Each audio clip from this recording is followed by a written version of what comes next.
नमस्कार किसान भाइयों, मैं आप सभी का रमेश भाई और आप सभी का स्वागत है आपके मनपसंद यूट्यूब चैनल फास्ट क्रिएटर में। किसान भाइयों, ये हमारी धान की फसल है और अब की बार हमने इस प्रकार से तैयार करी है कि कुछ किसान भाई कमेंट कर रहे थे कि एक मेढ़े के अंदर लगभग 50 कल्ले नहीं हो सकते। किसान भाइयों, सबसे पहले मैं आपको बताना चाहूँगा, ये हमारा लगभग 4 एकड़ का खेत है और इसके अंदर बम्पर तरीके से हमने अपनी टेक्नोलॉजी लगाकर खेती कर रहे हैं और कोई भी खेत के अंदर ऐसा मेढ़ा नहीं है किसान भाइयों जिसके अंदर 50 से 55 कल्ले ना हो। किसान भाई, सबसे पहले आप इस मेढ़े को देखिएगा, ठीक है। हम आपको लाइव गिनकर भी दिखाएंगे। सबसे पहले इस मेढ़े को देखिएगा किसान भाइयों, इस मेढ़े के अंदर 55 से 60 कल्ले हैं। पहले मैं आपको गिनाकर दिखाता हूँ, देखिएगा। देखो किसान भाइयों, 1 2 3 4 5 6 7 8 9 10 11 12 13 14 15 16 17 18 19 20 21 22 23 24 25 26 27 28 29 30 31 32 33 34 35 36 37 38 39 40 41 42 43 44 45 46 47 48 49 50 51 52 53 54 55 56 लगभग किसान भाइयों इस मेढ़े के अंदर 56 कल्ले हैं। मैंने आपसे बोला था कि 55 से 60 के बीच में कल्ले देखने मिलेंगे और ऐसा नहीं है किसान भाइयों। मैं आपको और मेढ़े दिखाता हूँ, देखिएगा। देखिए किसान भाइयों, सारे मेढ़े जो है ना लगभग 55 से 60 कल्ले सारे मेढ़ों के अंदर हैं। सबसे पहले मैं आपको दिखाना चाहूँगा, पूरे खेत के अंदर आप देख लीजिएगा। ऐसा नहीं है कि ये साइड के मेढ़े ही ऐसे हैं, ठीक है। साइड में देख लीजिएगा और अंदर भी मैं आपको दिखाना चाहूँगा। अंदर भी लगभग 55 से 60 कल्ले हैं किसान भाइयों, आप लाइव देख सकते हैं। किसान भाई, यूट्यूब पर आज तक किसी ने लाइव ऐसा नहीं करा होगा कि लाइव कल्ले दिखाए हों, लगभग 55 से 60 कल्ले गिनकर दिखाए हों। किसान भाई, अब इस वीडियो हम बात करेंगे हमने इसमें कौन कौन सी दवाइयाँ लगाई थी, इसी के बारे में आपको टोटल जानकारी मिलने वाली है, इसलिए आप इस वीडियो को लास्ट तक ज़रूर देखना। किसान भाइयों, जैसे कि अभी हमने लाइव गिनकर दिखाया था, पौधे के अंदर जो थे 56 कल्ले थे, यानी कि हर पौधे के अंदर ही लगभग 55 से 56 कल्ले हैं। ऐसा हमने क्या करा था, इसी के बारे में आपको डिटेल से जानकारी मिलने वाली है। किसान भाइयों, जब शुरुआती अवस्था में आप धान रोपाई करते हैं, जब से लेके और जब लगभग आपकी फसल लगभग 40 से 45 दिन की होती है, जब तक अच्छी तरीके से देखरेख करनी होती है।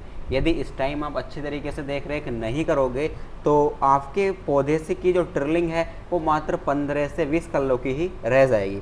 अधिकतर ऐसा ही होता है कि लगभग 30 से या 35 कल्ले ही पौधे के अंदर होते हैं और वहीं पर उत्पादन भी कम निकलता है। हम उत्पादन की बात करें तो हमारे खेत में हर साल उत्पादन जो निकलता है लगभग 40 कुंटल से लेके 50 कुंटल प्रति एकड़ के अंदर निकलता है। किसान भाइयों, यदि आपने वीडियो अभी तक लाइक नहीं करी है तो वीडियो को लाइक ज़रूर कर देना और अभी तक हमारा चैनल आपने सब्सक्राइब नहीं करा है तो चैनल को सब्सक्राइब भी कर लेना। धान रोपाई करते समय ध्यान रखें, अपने खेत में जब भी आप पानी भरें तो हल्का पानी भरें, उसके बाद ट्रैक्टर से घान फिरवाएं, ठीक है। यदि आप अधिक मात्रा में पानी भरेंगे तो अच्छी तरीके से खेत में घान नहीं फिरने का है, जिसके कारण जो उपजाऊ मिट्टी होती है वो ऊपर की तरफ नहीं आने की है और आने वाले समय में आपकी फसल में खरपतवार भी अधिक मात्रा में जमकर आएगी। तो ये आपको मुख्य तौर से ध्यान रखना है। उसके बाद जब आप धान रोपाई कर दें, धान रोपाई करने के बाद ऐसा नहीं है कि तुरंत ही आपने खाद और दवाइयाँ डाल दें, ऐसा भी आपको बिल्कुल नहीं करना है, क्योंकि धान रोपाई करने के बाद 2 से 3 दिन बाद पौधा जो है जड़ को पकड़ता है। जब पौधा जड़ को पकड़ लेगा तभी अच्छी तरीके से जो खाद और दवाइयाँ होती हैं वो पौधे के अंदर जा पाएंगी और अधिक मात्रा में उसका रिजल्ट देखने मिलेगा। ध्यान रखें, धान रोपाई होने के बाद तुरंत खाद और दवाइयाँ ना डालें, क्योंकि उस समय पर पौधा जड़ नहीं पकड़ता है। पौधा जो जड़ पकड़ता है वो 2 से 3 दिन के अंदर पकड़ता है। इस प्रकार से आप खाद और दवाइयाँ डाल देंगे तो आपको मात्र 10 से 15% रिजल्ट देखने मिलेगा। ये गलती आपको बिल्कुल भी नहीं करनी है। किसान भाइयों, धान रोपाई होने के बाद 2 से 3 दिन बाद जो आपको काम करना है वो लगभग 1 एकड़ की मैं आपको मात्रा बता रहा हूँ, 40 से 45 किलोग्राम आपको यूरिया ले लेना है और लगभग 5 से 6 किलोग्राम या 7 किलोग्राम तक भी आप मोनो जिंक ले सकते हैं 33% वाली।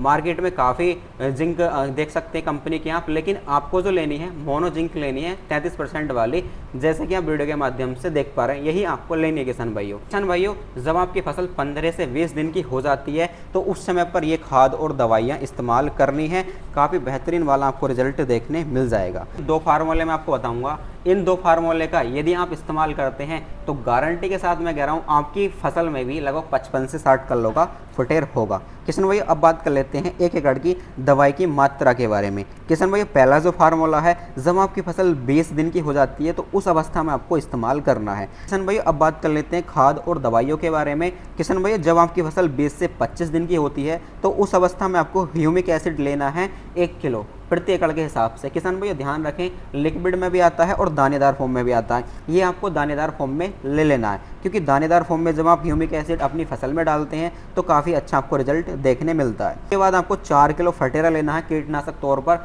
जो आने वाले समय में फसल में बीमारी लगनी स्टार्ट हो जाती हैं, जड़ गलन जैसी या फिर लाल चींटी लगनी स्टार्ट हो जाती हैं, या फिर आपका जो पौधा होता है ऊपर की तरफ से सूखना स्टार्ट हो जाता है। किसान भाई तीसरा प्रोडक्ट जो लेना है आपको सल्फर लेना है 3 किलो 80% WG फॉर्म में जो आता है। किसी भी कंपनी का ले सकते हैं, लेकिन 80% WG फॉर्म में होना चाहिए।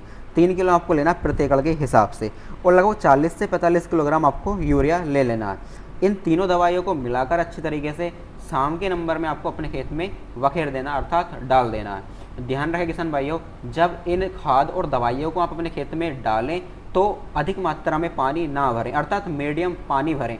अर्थात जो मेड़े होते हैं, ऐसा नहीं कि मेड़ से भी बाहर उतरना स्टार्ट हो रहा है, इतना पानी ना भरें, अच्छा रिजल्ट देखने नहीं मिलने का है। पानी मीडियम भरें और ध्यान रखें 1 हफ्ते तक मीडियम पानी भरा रहना चाहिए, क्योंकि जब अच्छी तरीके से आपकी फसल के अंदर पानी रहेगा तो पूरी तरीके से जो दवाइयाँ होती हैं वो घुलकर जड़ों के नीचे पहुंच जाती हैं और जड़ों से ही इनको पोषक तत्व मिलने स्टार्ट हो जाते हैं और अच्छी तरीके से ग्रोथ करना स्टार्ट कर देता है किसान भाइयों।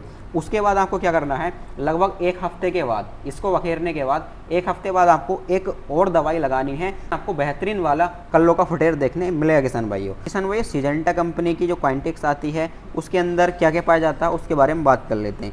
ऑर्गेनिक कार्बन 15 से 20% पाया जाता है, अमीनो एसिड 2% पाया जाता है, और फास्फोरस 0.5% पाया जाता है, कैल्शियम 1% पाया जाता है, और नाइट्रोजन 0.7% पाई जाती है, और पोटास 6.5% पाई जाती है। बोरोन, मैग्नीशियम, जिंक भी इसके अंदर पाई जाती है किसान भाइयों। सभी प्रकार के पोषक तत्व इसके अंदर पाए जाते हैं, तब जाकर ये एक प्रोडक्ट तैयार होता है। तो इसलिए ये बहुत ही बेहतरीन तरीके से रिजल्ट दिखाता है फसल के अंदर, क्योंकि जब फसल को जिंक की आवश्यकता होती है, जिंक उसे समय पे मिल रही है, जिस समय पोटास की आवश्यकता होती है, पोटास भी समय पे मिल रही है, और जिस समय मैग्नीशियम की आवश्यकता होती है वो भी समय पर मिल रही है, जिसके कारण कल्लों का अधिक मात्रा में फुटेर होता है। मैं गारंटी के साथ कह सकता हूँ किसान भाइयों, यदि आपने ये दोनों फार्मूले समय समय पर इस्तेमाल करें तो आपकी जो फसल है बम्पर पैदावार देकर जाएगी। गारंटी के साथ कह रहा हूँ, लगभग 50 से 55 किले आपकी फसल से भी हो जाएंगे, यदि आप फसल का अच्छी तरीके से ध्यान रखते हैं। काफ़ी किसान भाई धान रोपाई करने के बाद नॉर्मल खाद देते रहते हैं, जिसके कारण उत्पादन भी कम निकलता है। किसान भाइयों, यदि आपको हमारी दी गई जानकारी अच्छी लगी हो तो वीडियो को लाइक ज़रूर करना और चैनल को सब्सक्राइब जरूर करना। इस वीडियो को जितना हो सके प्रत्येक किसान भाइयों को शेयर ज़रूर करना। धन्यवाद।